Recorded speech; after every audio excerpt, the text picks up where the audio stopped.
Alright, what's up everybody, back for another edition of Everyday Hoops. Hope you guys are having a good one.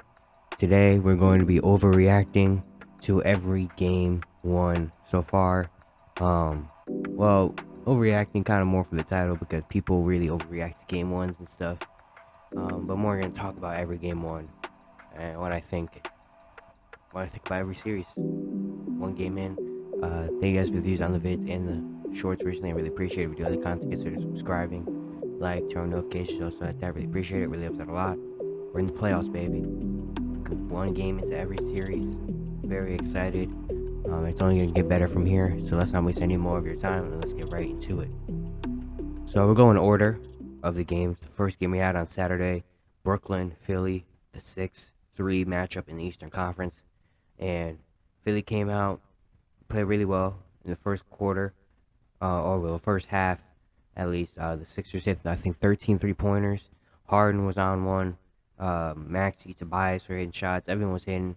For Brooklyn, Mikal Bridges played really well. He had 25 in the first half. But then we go to the second half. The Sixers just kind of slowly, you know, get away from the Nets little by little. Joel has a big second half. And the Sixers eventually win 121-101.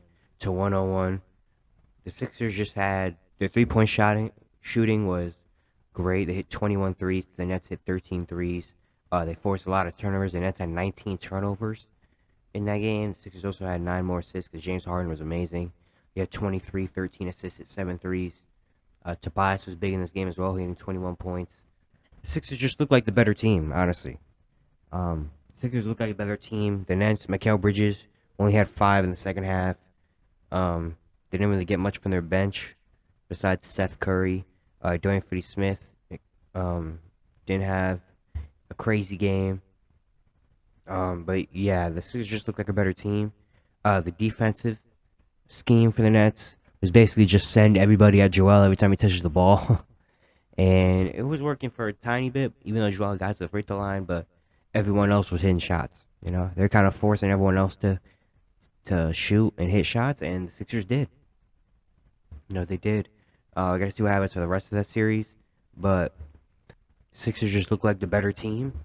And if James Harden is playing like that, this is what I was saying earlier. This is the Harden that the Sixers need in the playoffs. They need like a 23 point, 13 assists. They need this kind of James Harden for the rest of the playoffs.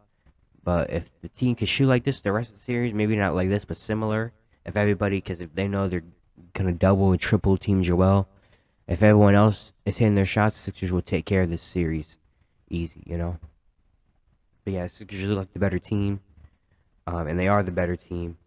But yeah, the Nets just need defensively, they need to just get stops, and offensively, they need to stop turning the ball over. Next, we had the 2-7 matchup in the East, the Celtics and Hawks, and the Celtics worked the Hawks. The second quarter, they outscored them by 20. The Hawks tried to make it a comeback. They made it a 13-point game, a few points, but Celtics ultimately just were better. Big game from Jaylen Brown. Even though he had the cut on his hand, he still came out, had a great game, 29-12. Tatum at 25. Derek White was huge in this game. Robert Williams was amazing off the bench. And the Hawks, yeah, their role players really struggled. Their bench really struggled to shoot. Bogdanovich was 3 for 10. Jalen Johnson was 3 for 10. Sadiq Bey was 2 for 6. Okongwu didn't make a field goal. Even DeAndre Hunter was 4 for 10. Trey had a really struggle. He shot just 5 for 18. 1 for 5 from 3. And the Hawks shot 39% from the field as a team and 17% from 3. Celtics shot 48%, hit 13 threes. And the Celtics, I predicted this series to be kind of like a sweep or 5-game series. But after seeing game one, I think could be an easy sweep for Boston. Atlanta just doesn't have enough, really.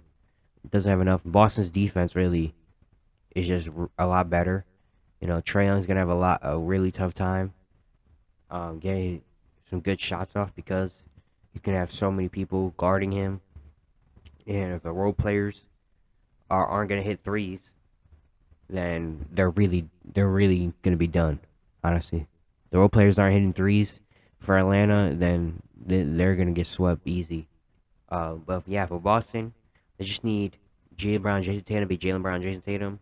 But if they can get contributions like that from Derek White and Robert Williams, maybe a little bit more Well, maybe if it's not even those two, but if it's Al Horford hitting shots or Marcus Smart or Malcolm Brogdon, they can just get one more player outside of Tatum and Brown to be really good, maybe possibly even two, then they should take care of the Hawks pretty easy and get some rest for the second round. Next, we have the 4-5 matchup in the East. Cavs Knicks, game one. Very, very good game. The Knicks were in control for a lot of it, but the Cavs, of course, Donovan Mitchell, being Donovan Mitchell, tried to make it a close game. Jalen Brunson in the second half dominated, and the Knicks win 101-97. Um, Honestly, for the Knicks, they really just outworked Cleveland. That's what it was. Josh Hart, 17 points, 10 rebounds off the bench. The hustle plays, the extra rebounds, loose balls, all that stuff went to the Knicks, you know? And if the Knicks are going to do that, they're going to have a huge advantage, even though the Cavs have Jared and Evan Mobley. The Knicks were just dominating the rebound battle. The Knicks had 51 rebounds, 17 offensive rebounds. The Cavs only had 38 rebounds, but 11 offensive. And even though the role players didn't have a great shooting day for the Knicks, like R.J. Barrett was 2 for 12, Quinn Grimes was 1 for 4, Quickly didn't make a shot. Even though those guys didn't really contribute much, they still got enough from Josh Hart and some offensive rebounds and stuff like that to win this game. For Cleveland, Donovan Mitchell was amazing. Darius Garland was good. Jared Allen was solid. Evan Mobley had a really tough debut. He shot 4 for 13. He missed like 30 layups, I swear. And then the bench, Isaiah Okoro couldn't play in the fourth quarter because he wasn't doing anything. Karis LeVert was 1 for 7. Yeah, their bench, besides those three, no one else was really giving them anything. And that's why I said in my playoff preview, if you missed that, go check it out, or my first round preview, that the Cavs depth needs to do something. I'm not saying they all need to hit like 4 threes or anything, but they just need to give something, 10 points, or really good defense, something like that, in order for this Cavs team to win. Because you know Donovan Mitchell's going to come with it. Darius Garland is going to be better. Jared Allen, we assume Evan Mobley is going to be better. But after those four, the Knicks have the depth, a big lead in the depth over us. So if they just need our role players to do like something, at least be playable a little bit, not just be out there with 2 rebounds and 1 steal in 5 minutes. Like they just need to do something to help. If the Cavs can get this. But yeah, this is going to be a very good series. We already tell game one, very gritty, grimy, big shots, clutch defense, that type of series. And I'm very excited to see what happens. But yeah, that was a big win for the Knicks getting game one. Next game, we got 3-6 in the West, the Kings and the Warriors. This was an amazing start to the series. Arguably probably the best game of the first round of all the game ones so far. This is probably the best one. So much clutch shot making. Very high scoring. We all knew it was going to be. These two teams don't really play great defense. The clutch shot making. The Kings, even though the Warriors had them for 2.5 quarters, the Kings, though the bench was huge in this game, even though Domantas Sabonis played really tough. And De'Aaron Fox showing why he's clutch player of the year. And the Kings come back and don't back down, even though the Warriors are hitting some big shots like Steph and Clay. Wiggins played really well. But the Kings come down and they win 126-123. De'Aaron Fox in his first playoff game, 38 points. He shot 13 for 27 at 4 threes. And his former teammate Malik Monk dropped 32 off the bench. He was really aggressive getting to the rim. Trey Lyles was huge, especially in that late third, early fourth section of the game. He had 16 points at 4 threes. Harrison Barnes, being the veteran he is, makes some great plays. Sabonis shot just 5 for 17. Draymond Green was locking him down. The Kevin Huerter and Keegan Murray didn't do much either. But the Kings still find a way to win. You know, offensively, they're just hitting shots. And this is what I was saying. For the Kings to win this series, they're not a great defensive team, but they just need stops when they can get them. They need clutch stops. And, of course, they got lucky a little bit with the Warriors. Andrew Wiggins missed a big corner 3 late in this game, and Steph missed that 3-pointer at the buzzer to tie it, send it to overtime. The Kings, all they need is a few stops at the end of the game. That's all they need. And they can win this series. Because you know that they're going to put up points. We all know they're going to put up points. It's just how many are they giving up? So, yeah. But the Warriors, not worried at all. I won't be surprised if they come out and win game two tonight because I feel that's just I think how the series is gonna go. It's gonna be very back and forth. This is probably going 6 or 7, and we need more of this because this was a super fun game. I love for the Warriors that Andrew Wiggins came in and made immediate impact. Even though he only shot 1 for 8 from three, you could tell he came in and it didn't even look like he was out for 25 games. He came in and got right to work, getting buckets, playing good defense, all that stuff. Yeah, but for the Warriors, they kind of need to they need to lock in on defense. Draymond was amazing defensively. Wiggins was good, but after that, it was just like nothing really. They need that, and they need to hit their threes. And yeah, also rebounds are important for the Warriors as well. But yeah, this is going to be an amazing series. Now we're going into yesterday's game, starting with the 2-7 Grizzlies and Lakers. The Lakers got off to a really good start. The Grizzlies came back in the second quarter, led by John Morant. It was really good. The second half, very close. The Lakers outscored the Grizzlies in the second half by 17. Austin Reeves, Rory Hachimura were huge in this game. AD on the defensive end. And the Lakers take game one, 128-112 in Memphis. The Lakers shoot 43% from the field, or 53% from the field, hit 16 threes. They have rebounded Memphis 45-34. Rory Hachimura, 29 points, hit 5 threes off the bench. I mean, that's just amazing that they can get that production from Rory. And that's why I said coming into this series, for the Lakers to win this series, they need someone. They need outside LeBron and AD. They need their role players to be good, like they have been this entire run that they made in the second half of the year. And they were amazing today. Rory Hachimura putting up 29. Austin Reeves sealing the game, putting up 23, saying I'm him. He's his money just increased a little bit in this offseason. AD 22-12, 7 blocks, 3 steals, even though he had the arm thing that happened earlier. He came back in this game. He was really effective on both ends. LeBron 21-11-5 being LeBron. D'Lo even had 19. And yeah, they're gonna have to if they want to win this series. They're gonna have to keep doing that, man. They need the rope. They don't need 29 from Murray and 25 from Austin Reeves every game, but they need some production from their role players. Yeah, for Memphis, Jaren was great. Desmond Bane wasn't great shooting the ball, but he still did some solid things. Dylan Brooks was decent. But the big thing about John Morant, he came down on his wrist. A lot of reports saying that he might not be able to be in their game two. Got a lot of pain in his wrist, and that changes everything, of course, for Memphis. I mean, that's John Morant. That's their guy. I know they've spent a lot of the season without him near the end of the season, so it might not be something that they can't overcome. But again, you want your best players out there for the playoffs, and so not being able to have Ja is big, especially he kind of creates for kind of everybody, especially the bench players. And you see that the bench players today, the role players for Memphis, didn't really do much. Yeah, it's going to be very tough for Memphis without Ja to win because the Lakers are playing the way the Lakers are playing. Yeah, Lakers actually have a chance in this series, man. Lakers actually have a chance.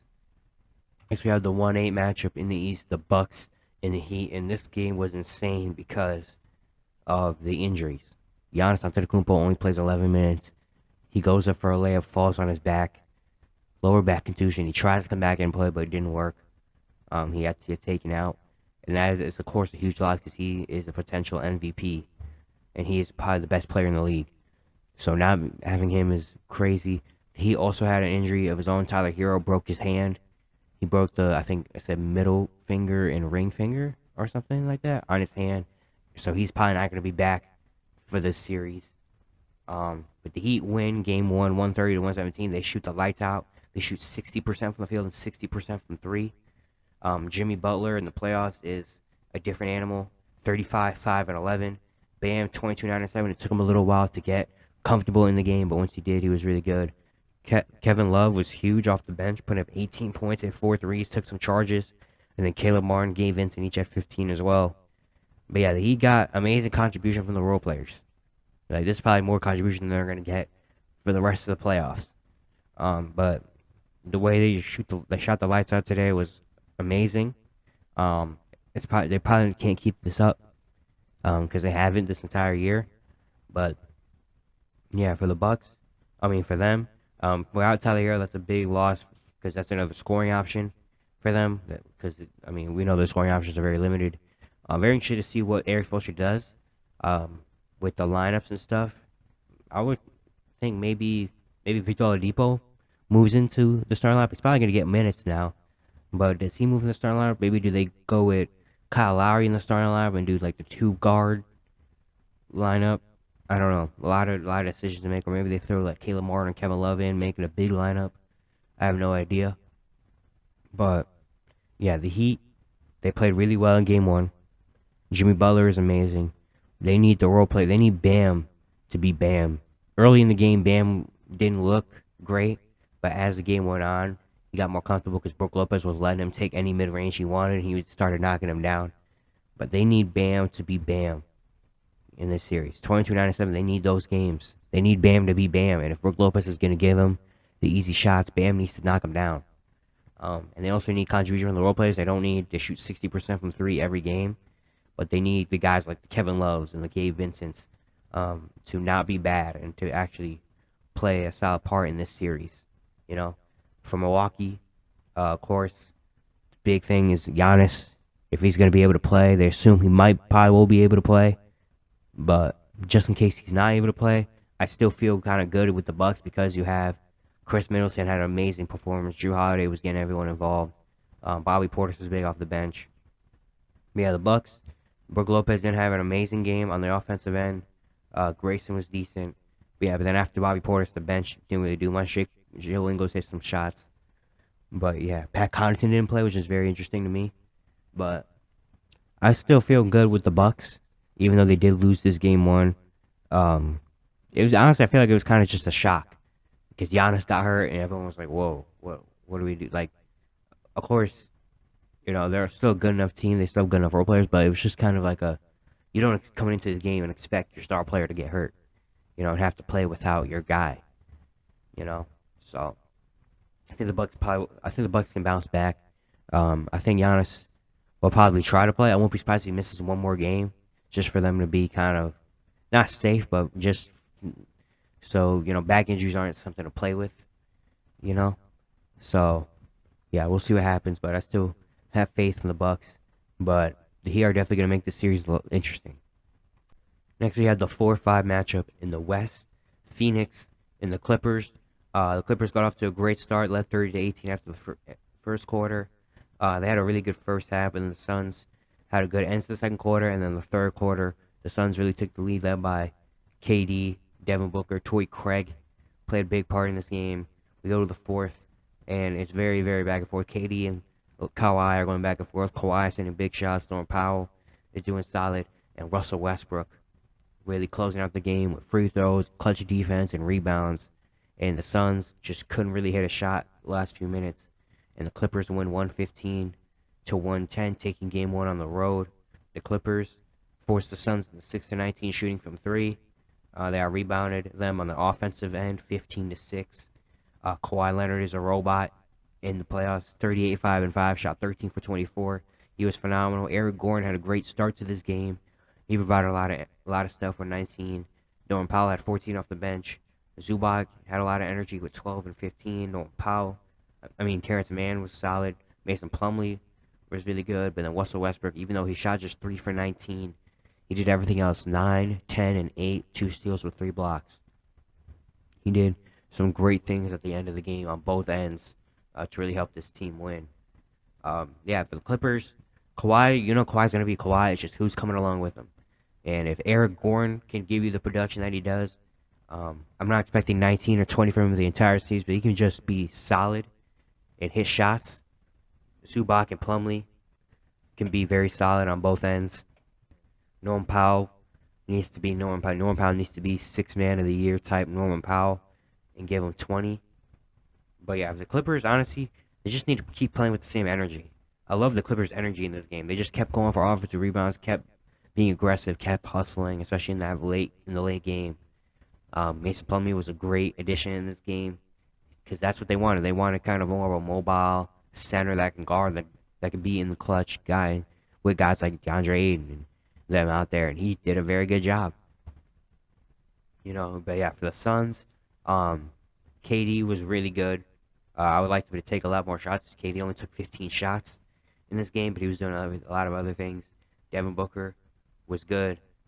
Torrey Craig provided a lot of energy. If you can get a game where you get Torrey Craig to get 22 points, you should win. You should try to win that game. But Chris Paul, he had 11 rebounds, 10 assists, but he just could not buy a shot in the fourth. DeAndre Ayton as well. The Clippers are kind of letting DeAndre Ayton and Chris Paul take all the clutch shots, and they couldn't make them. You know, and I said for the Suns to ultimately win this series, they need one of Chris Paul and DeAndre Ayton to be good and provide energy and provide a lot.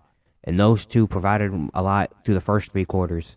But in the fourth quarter, those two just couldn't really hit shots. You know? And then also the Suns bench did nothing. The Suns bench had 8 points and shot, 3 for 11, 3 for 12, and 0 for 3 from 3. And everyone had a minus on the court. Yeah, the Suns bench needs to do something, at least in this series. But yeah, this is going to be a very good series, man. There's going to be a lot of intensity, a lot of huge plays, a lot of clutch shooting in this series, and it's going to be a very, very fun one that I can't wait to see what happens in. And then the final game one we had was last night's 1-8 in the West, Denver and Minnesota. It was a very good game to start. The first half was very close. Timberwolves couldn't hit much, but the Nuggets weren't hitting that many more, besides Nikola Jokic. We go to the third quarter, and the Nuggets blow the Timberwolves out the water. They outscore them 32-14, and that pretty much sealed the game. The Nuggets win 109-80. The Timberwolves shot 37% from the field, 31% from 3, 56% from the free throw line. When the Nuggets shot 46%, 41% from 3. Jamal Murray went off in the second half, 24, 8, and 8. Michael Porter Jr. hit some big shots. Jokic wasn't really trying to score, but he was doing everything else. Aaron Gordon and KCP were doing the little things. Bruce Brown came off the bench and played really well. And the Timberwolves couldn't shoot. Anthony Edwards was solid, but after that, Karl-Anthony Towns was 5 for 15. Rudy Gobert had 8. Mike Conley had 8. Kyle Anderson was 5 for 11. Jalen Noel was 4 for 10. The bench after that didn't do anything for the Timberwolves. And they just couldn't hit shots. Minnesota just couldn't hit shots. Karl-Anthony Towns had a pretty bad game. And the Nuggets, they need this contribution from everybody, you know. They need the Jamal Murray to go up, but they also need the KCPs and MPJs and them to hit shots. And if they're already hitting shots, they're going to be a very tough team to stop. But if they're not, it's going to be very tough for them. But, yeah, I think Denver should probably get them out of here in 5. Because Minnesota has a lot of injuries, like McDaniels and Reed in them. They're just injured, you know, and handicapped a little bit. But, yeah, I really like what I saw from the Nuggets in Game 1. But yeah, that's it for today video. Hope you guys enjoyed. Once again, if you have the content, consider subscribing, like, turn notifications, also like that. I really appreciate it. We upset a lot. Yeah, and I'll see you guys tomorrow.